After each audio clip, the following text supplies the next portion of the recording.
Bem-vindos de volta, continuamos a falar sobre ciclos e sobre a forma como escrevemos os diferentes tipos de ciclos.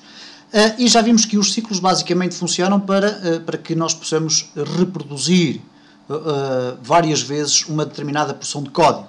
Mas vamos imaginar a situação em que nós queremos que esta reprodução do código possa ser interrompida de acordo com uma determinada condição. Vamos imaginar o seguinte, que parcela é igual a 0, e neste caso estamos a utilizar um ciclo while, que na prática produz o seguinte efeito, okay? Coloca na lista os valores entre 0 e 9, e já vimos isto no outro vídeo, mas nós queríamos aqui adicionar uma outra condição para quebrar o ciclo, isto é, se o ciclo for, por exemplo, se parcela for igual a 5, nós queremos que automaticamente o ciclo pare.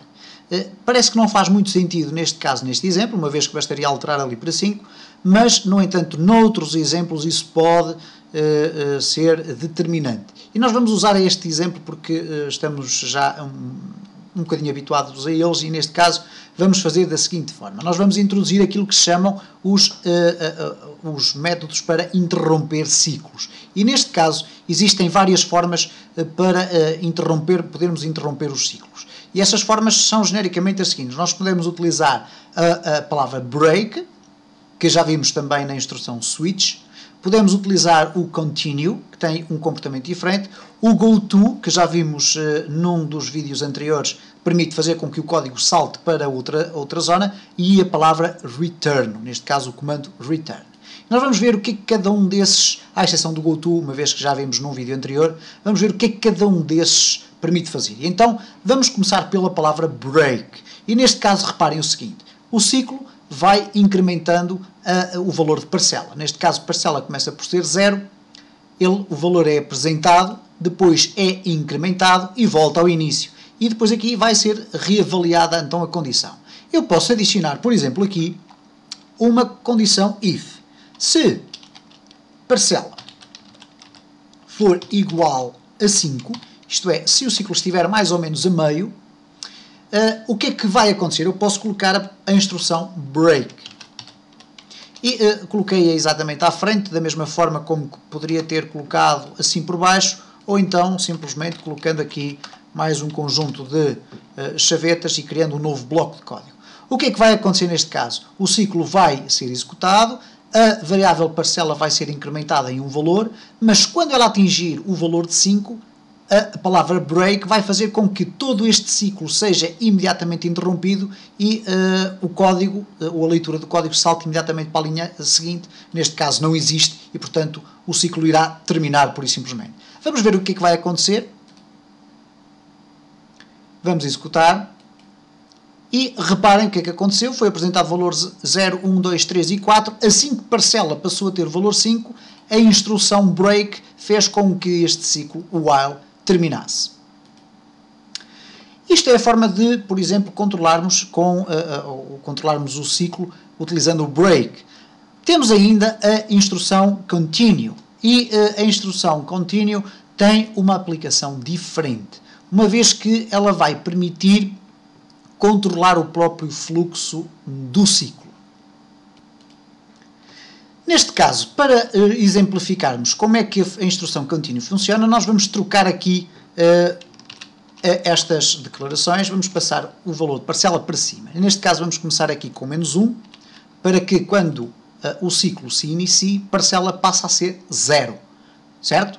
Portanto, o ciclo inicia-se, parcela passa a ser 0 e o seu resultado é apresentado. E se formos testar agora, vamos verificar que o resultado é aquele que pretendemos e verifiquem-se que aqui que aparece o valor 10, uma vez que ele é incrementado em 10, de 0 até 9, 9 depois passa para 10, é apresentado o valor e só depois é verificado se o valor 10 foi atingido ou não, e por isso é que é apresentado o valor 10.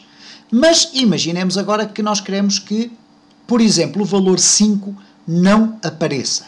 Então, neste caso, nós podemos utilizar novamente uma instrução if parcela igual a 5, e agora vou colocar o comando continue. E nós vimos que o comando break faz com que este ciclo se quebre. Continue não. continue faz uma outra operação ao ciclo. Isto é, ele começa por iniciar o ciclo, aumenta o valor de parcela, neste caso parcela começa como menos 1, vai passar a 0 na primeira volta, vai chegar aqui e vai verificar que esta condição é falsa e, portanto, vai ignorar tudo isto que aqui está e vai apresentar o valor. Em seguida vai voltar ao início e vai aumentar mais um valor à parcela. Quando a parcela chegar a 5, ela vai verificar que esta condição é verdadeira e, neste caso, vai então ler este código. E, ao chegar aqui, o que este comando continue vai dizer ao programa é que ele vai continuar o ciclo, mas não vai ler o que está para além desta palavra continue. Ele vai chegar aqui, verifica que parcela é igual a 5 e diz continue. Então, em vez de ler esta linha de instruções que aqui está, ou as instruções que possam eventualmente estar por aqui abaixo, ele vai regressar ao início do loop e vai continuar. Ora, como na volta seguinte parcela vai ser aumentada em mais um valor, automaticamente vai deixar de ser 5, vai passar a ser 6 e então novamente esta condição vai passar a ser falsa e o ciclo vai continuar a ser lido normalmente até ao fim, até ao momento em que parcela seja igual a 9 ou neste caso inferior a 10. Vamos verificar o que é que acontece então na prática. Eu vou executar e reparem o que é que vai acontecer. Aparentemente parece que não aconteceu nada de especial, mas reparem aqui neste pormenor. Apresenta o 0, apresenta o 1, o 2, o 3, o 4, mas o valor 5 não surge. Não surge porquê? Precisamente porque esta instrução foi verificada verdadeira e quando foi verificada verdadeira, a palavra continue obrigou a que o loop fosse reiniciado. E só na volta seguinte é que a parcela voltou a aparecer 6, 7, 8, 9 e 10. Para finalizar, vamos falar sobre return. E return nós podemos utilizar à mesma este espaço e neste caso, se nós adicionarmos aqui return, a diferença vai ser a seguinte. Nós vamos executar e reparem o que é que vai acontecer. O valor 5 já não aparece, mas neste caso return não se limita a interromper este ciclo.